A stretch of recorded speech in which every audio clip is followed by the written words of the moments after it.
Assalamualaikum warahmatullahi wabarakatuh. Hari ini kami akan mempresentasikan mengenai Koperasi Pegawai Balitbang Kemendikbud dari mata kuliah Ekonomi UKM dan Koperasi. Nah, hari ini tuh kita bakal ngebahas tentang omsetnya, terus ada SHU, kemudian keanggotaan, dan juga ada usaha apa saja sih yang dikembangkan oleh koperasi ini. Nah, sebelumnya saya akan memperkenalkan kelompok saya terlebih dahulu. Yang pertama ada Samaludin, kemudian ada Alwi Gibran Wijaya, kemudian ada saya sendiri Gita Taina, dan yang terakhir ada Dava Kenes Amanda Putra. Baik, langsung saja kita ke pembahasannya. Yang pertama kita akan membahas mengenai bidang organisasi dan manajemen serta pengembangan jumlah anggotanya. Jadi kalau kita lihat anggota Koperasi Pegawai Balitbang Kemendikbud ini terjadi penurunan dari tahun 2018 ke tahun 2019.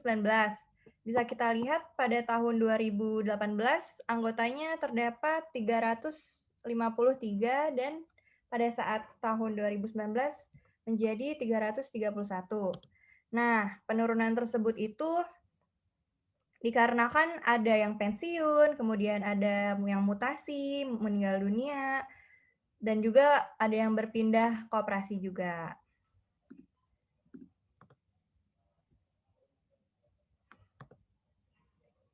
Nah, kita akan bahas kepengurusannya. Kepengurusan Koperasi Pegawai Balitbang ini kita akan membahasnya di periode tahun 2019 dan data yang saya punya tuh dari 2018.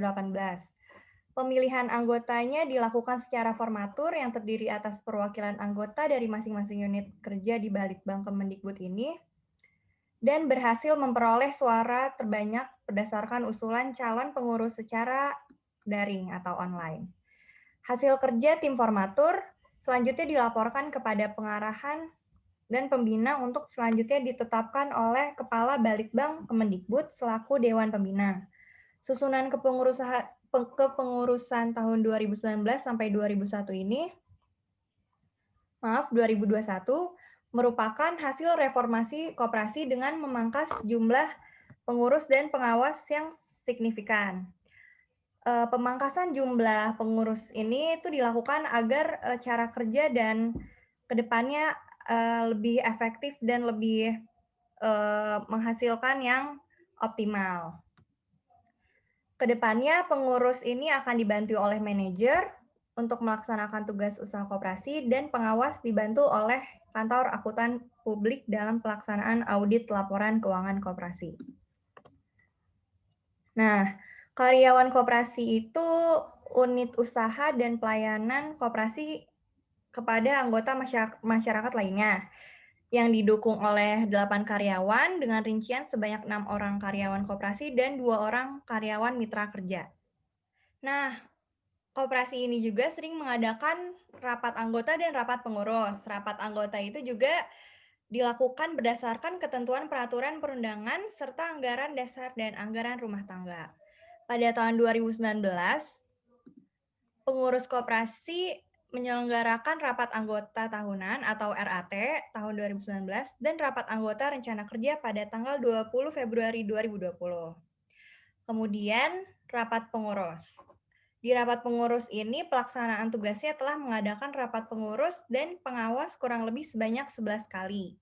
Kegiatan rapat tersebut juga ditujukan untuk membahas pelaksanaan tugas dan kinerja usaha di masing-masing unit usaha, serta permasalahan yang perlu dilakukan atau diputuskan dalam forum rapat pengurus dan pengawas. Selanjutnya, Saudara Samal. Baik, terima kasih moderator. Selanjutnya kita akan membahas mengenai unit usaha yang dikembangkan koperasi ini dan omsetnya. Oke, untuk total omset keseluruhan ini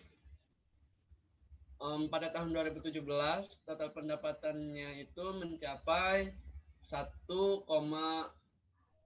eman atau sekitar 91,88% dari target RAPBK sebesar 2 eman. tentu pencapaian ini cukup bagus karena di atas 90%. Lalu pada tahun buku 2019, usaha koperasi pegawai Balitbank Kemendikbud ini berhasil memperoleh total pendapatan sebesar 1,8 eman atau sekitar 99,95% dari target RAPBK sebesar 1,8 M. Tentu pencapaian di 2019 ini sedikit sekali ya untuk mencapai 100%. Tentu ini hal yang cukup bagus. Tapi jika dibandingkan dengan data tahun 2017, tentu total pendapatannya ini masih bisa dibilang mungkin menurun ya, karena targetnya itu menurun. Karena pada target di tahun 2017 itu 2M, sedangkan di tahun 2019 targetnya hanya 1,8 M. Oke, lanjut.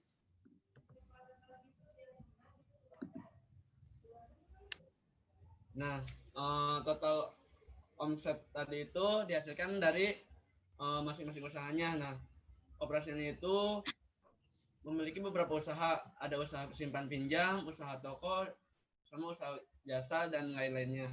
Nah, usaha simpan pinjam ini itu meraih sebesar 1,1 M pada tahun 2017. Nah, jumlah tersebut itu mengalami peningkatan sebesar 6,14% dibandingkan tahun 2016 yang hanya memperoleh 1 eman. Nah, lalu pada tahun 2019-nya bisa kita lihat usaha simpan pinjam ini memperoleh omset sebesar 1 eman. Lalu di bidang usaha yang lainnya itu di usaha toko, bisa kita lihat dari grafik dari tahun ke tahunnya cukup menjanjikan ya, karena dari tahun ke tahunnya mengalami pertumbuhan. Nah, lalu di usaha jasa dan lainnya, usaha ini tuh meliputi travel, fotokopi. Bisa kita lihat dari grafik ini cukup fluktuatif ya dari tahun ke tahun, karena ada tahun di mana mengalami penurunan, lalu mengalami peningkatan, dan lalu mengalami penurunan kembali.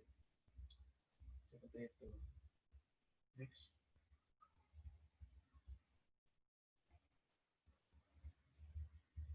Oke, jika kita menghitung rata-rata omset per anggota koperasinya, maka kita dapatkan data seperti yang kita lihat bersama. Nah, rata-rata omsetnya itu untuk tahun 2017 ini sebesar, kan pendapatannya ini sebesar 1,8 M, dan anggotanya itu di tahun 2017 381 orang, maka rata-rata omsetnya itu sebesar Rp4.878.937. Nah, lalu pada tahun buku 2019 ini berhasil memperoleh total pendapatan sebesar 1,8 eman.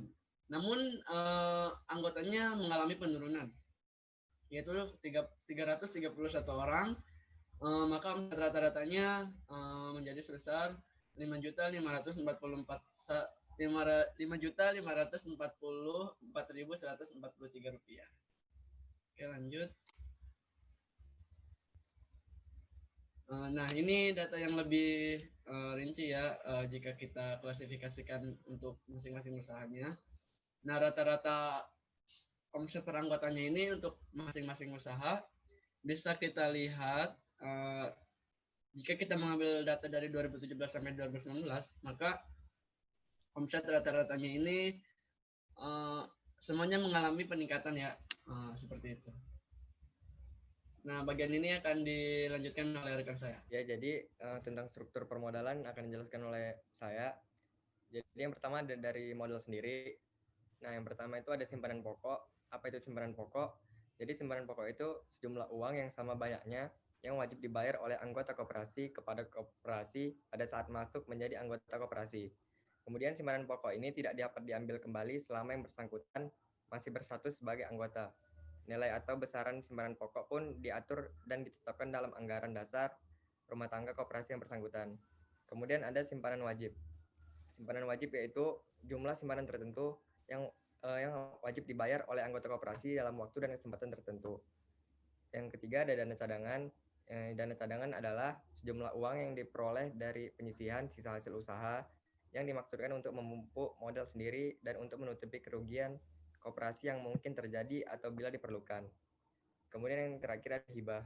Hibah ini merupakan sumbangan dari pihak-pihak tertentu yang diserahkan kepada koperasi dalam upaya ikut serta mengembangkan usaha koperasi. Nah, untuk simpanan pokok totalnya pada tahun 2018 koperasi Balitbank dia mencapai 176.500.000 dan untuk 2019 dia mencapai 165.500.000.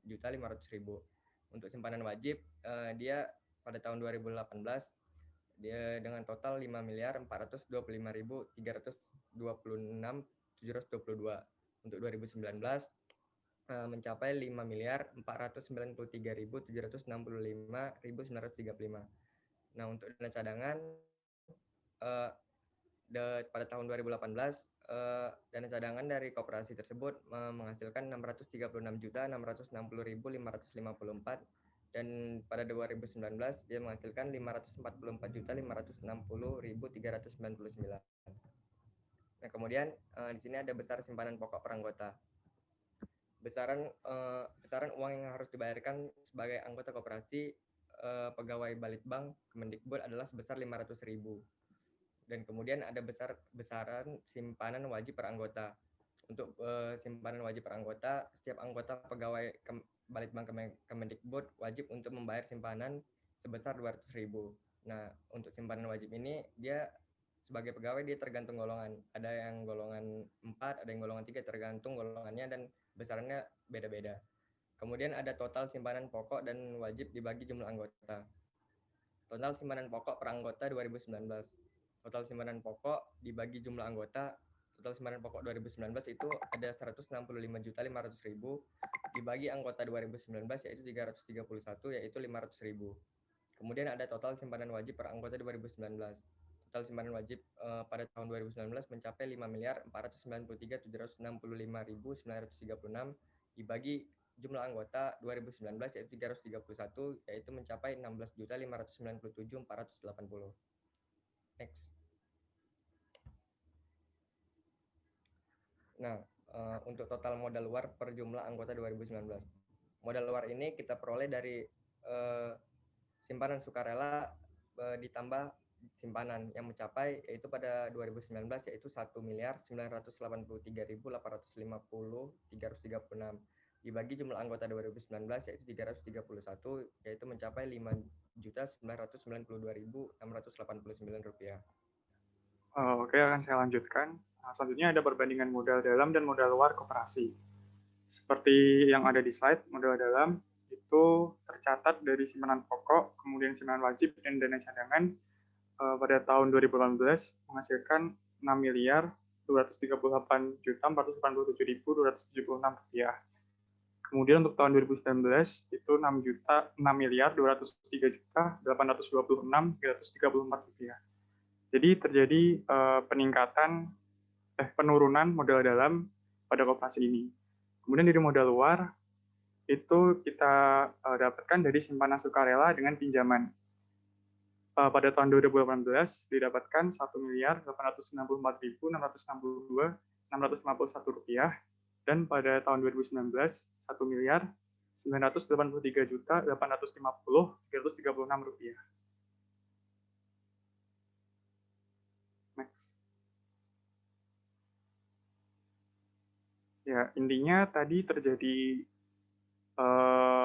perubahan struktur modal dalam dan struktur modal luarnya, yaitu proporsi modal dalam pada tahun 2018 sebesar 76,7%, kemudian pada tahun 2019 itu 75,7%, artinya mengalami penurunan.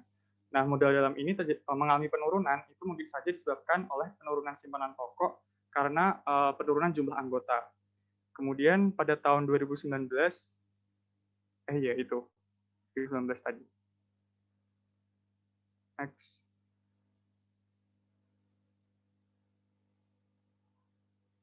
Kemudian SHU-nya, ya ini teori SHU yang merupakan total pendapatan dari suatu koperasi, dan SHU berarti adalah penerimaan yang telah dikurangi oleh beban-beban seperti pajak dan penyusutan. Kemudian menurut NISWA 2017, SHU secara umum menjadi tolok ukur kesejahteraan anggota koperasi. Karena SHU nanti kan akan dibagikan kepada anggota sesuai dengan kontribusinya terhadap kinerja koperasi. Kemudian pembagian SHU juga harus dilakukan secara adil sesuai dengan prinsip-prinsip koperasi. Next. Hit next. Nah, ini kita bisa lihat SHU totalnya. SHU neto didapatkan dari SHU bruto. SHU bruto dikurangi dengan pajak penghasilan. Pada tahun 2016 didapat Rp634.725.891. Kemudian pada tahun 2019 Rp645.820.757. Kemudian SHU yang dibagikan itu 25% SHU dari anggota, kemudian 25% SHU dari non-anggota, dan 15% untuk pengurus, karyawan, dan pengawas. Itu di total pada tahun 2019 Rp419.783.491,97. Kemudian total SHU per anggota, di mana SHU total dibagi dengan jumlah anggota, didapat Rp1.991.120. Kemudian SHU yang dibagikan per anggota itu didapat Rp1.268.228. Next.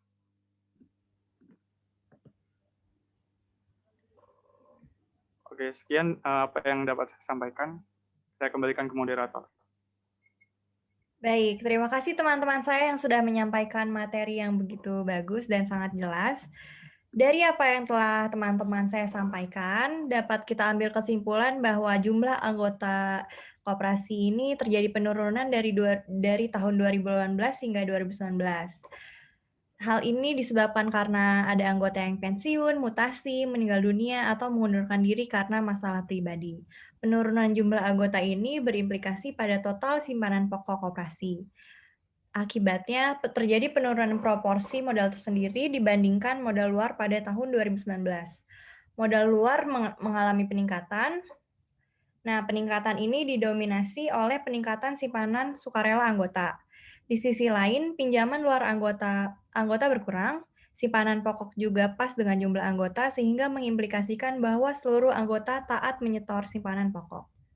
Dan dapat disimpulkan juga bahwa partisipasi anggota meningkat pada tahun 2019 walaupun terjadi penurunan secara kuantitas anggota. Kurang lebihnya mohon maaf. Wassalamualaikum warahmatullahi wabarakatuh.